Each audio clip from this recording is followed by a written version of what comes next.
पुनः दृश्य बदलता है। सम्राट अशोक का अंतःपुर। सम्राट कुमारी मित्रा अपनी परिचारिका मल्लिका से बातें कर रही है। संघमित्रा कहती है, नीलमणि ने कहा था गंगा के पानी में ढोंग है, क्या उसकी बात सच थी मल्लिका, नीलमणि को आप भूल ना सकी राजकुमारी, क्योंकि अब जब संघमित्रा अपनी परिचारिका मल्लिका से बात कर रही है तो बीच में काफी साल गुजर चुके हैं, काफी अरसा निकल चुका है। नीलमणि को वो भूल नहीं पाई है और उसका जिक्र करते हुए अपनी परिचारिका मल्लिका से कहती है कि नीलमणि कहा करता था कि गंगा के पानी में ढोंग है, तो क्या उसकी बात सत्य थी? परिचारिका समझ जाती थी, क्योंकि परिचारिकाएं जो होती थी पुराने समय में वो एक सखीवत होती थी, उनका व्यवहार भी सखीवत होता था। उनसे राजकुमारियां अपने दिल की बात, अपने मन की बात कह सकती थी और वो उन्हें सुनती थी और कुशल मार्गदर्शन भी देती थी। की तरह होती थी, वो सहेलियों की तरह होती थी। तो कहीं ना कहीं मल्लिका भी समझ गई कि राजकुमारी जो है वो नीलमणि को भूली नहीं है। तो जो पहला दृश्य था उसमें हमने देखा भाई बहन के बीच वार्तालाप हो रही थी, संघमित्रा और महेंद्र के बीच। दूसरे दृश्य में हमने पढ़ा कि संघमित्रा और नीलमणि के बीच वार्तालाप हो रही है। तीसरे दृश्य में दृश्य बदल जाता है, बीच का काफी अरसा पार हो गया है और संघमित्रा अपनी परिचारिका के साथ, जिसका नाम मल्लिका है, वार्तालाप कर रही है। तो जब संघमित्रा कहती है कि नीलमणि ने कहा था गंगा के पानी में ही ढोंग है, क्या उसकी बात सच थी तो मल्लिका कहती है, नीलमणि को आप भूल ना सकी राजकुमारी। संघमित्रा, नीलमणि मेरे जीवन की एक चुनौती था। संघमित्रा कहती है कि नीलमणि मेरे जीवन की एक चुनौती था मल्ली। चुनौती भी क्या कभी भूली जा सकती है? मल्लिका, चुनौती? संघमित्रा कहती है, हाँ, पिताजी के लिए कलिंग चुनौती, मेरे लिए नीलमणि चुनौती।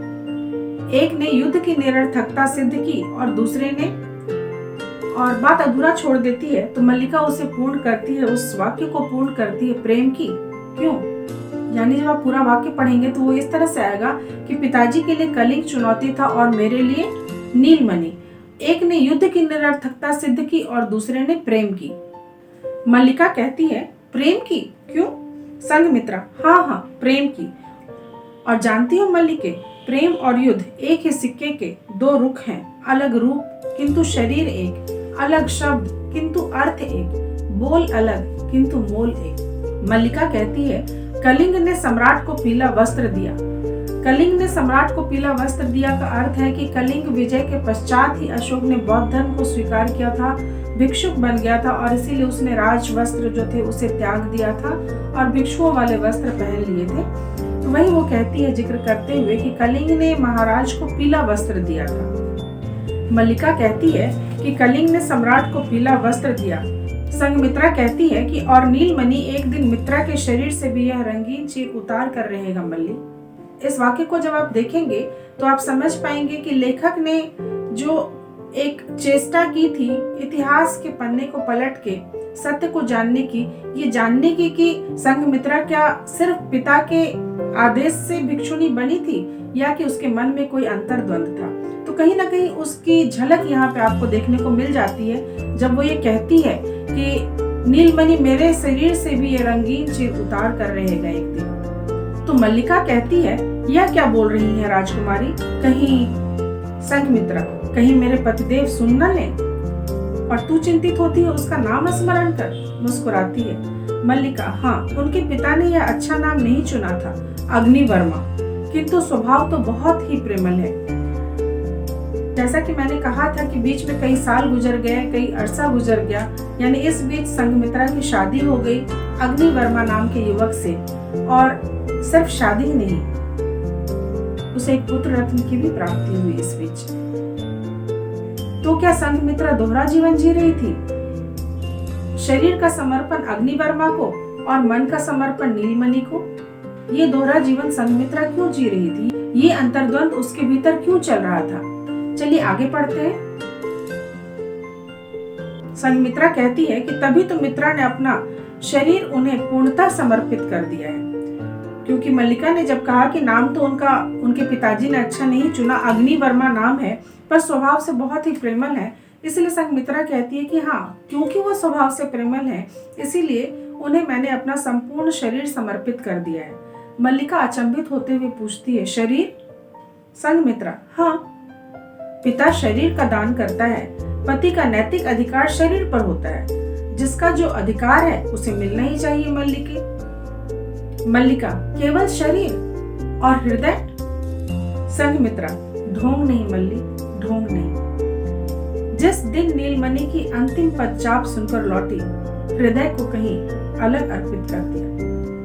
मल्लिका, अलग? संघमित्रा, हाँ अलग, किंतु किसी व्यक्ति पर नहीं। और नीलमणि के विषय में तो सोचना भी अन्याय है मल्ली।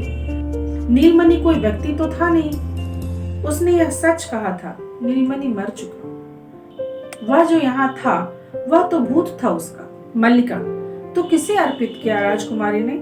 संघमित्रा, एक स्वप्न को। मल्लिका, स्वप्न को?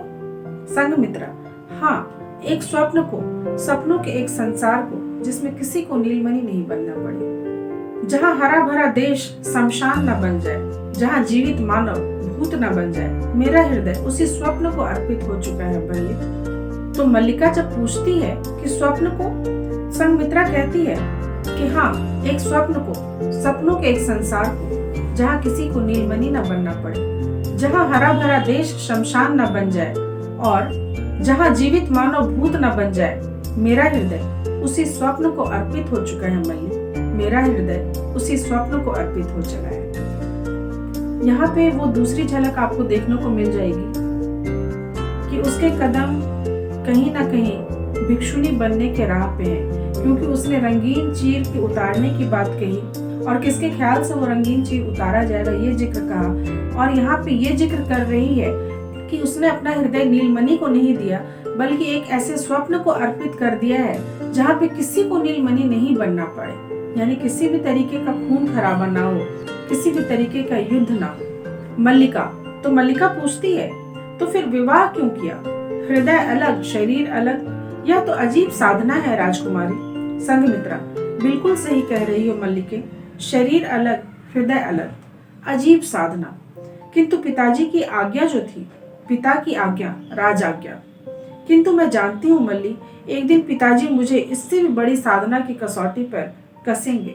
मैं उस दिन की तैयारी कर रही हूँ मल्लिके। यहाँ पे पुनः आपको वो झलक देखने को मिल जाएगी कि पिताजी की आज्ञा मानना तो ठीक है, उसे कहीं ना कहीं ये पता है कि पिताजी ने जो बौद्ध धर्म अंगीकार किया है वो सिर्फ स्वयं अंगीकृत करके नहीं रहेंगे, बल्कि उसे ऐसा लग रहा है, संघमित्रा के मन में ये ऐसा चल रहा है कि पिताजी उसे भी वो धर्म स्वीकार करने के लिए कहेंगे। आगे क्या बात होती है कि संघमित्रा कह रही है, क्योंकि मल्लिका ने जब पूछा कि पिताजी साधना की कसौटी, तो संघमित्रा कहती है, हाँ, कलिंग ने पिताजी को जो ठेस दी उसका प्रारंभ ही अभी देख रही हो, उसकी परिणति हम तुम सब पर बरस कर रहेगी। चोट खाया हुआ आदमी बीच में ही नहीं रुकता, वह छोर खोजता है, छोर, और उसे पाकर ही दम लेता है। मैं जानती हूँ वह एक दिन हमें, तुम्हें, भैया को, उन्हें और सुमन को भी। बच्चे की रोने की आवाज। सुमन उसके पुत्र का नाम है। मल्लिका, सुमन शायद जग गया है राजकुमारी। संघमित्रा, लाओ उसे जरा दुलार ले, जितने दिनों तक ही सही, पुत्र प्रेम, पति प्रेम, सबका आनंद लिया जाए। फिर कुछ कहते हुए रुक जाती है।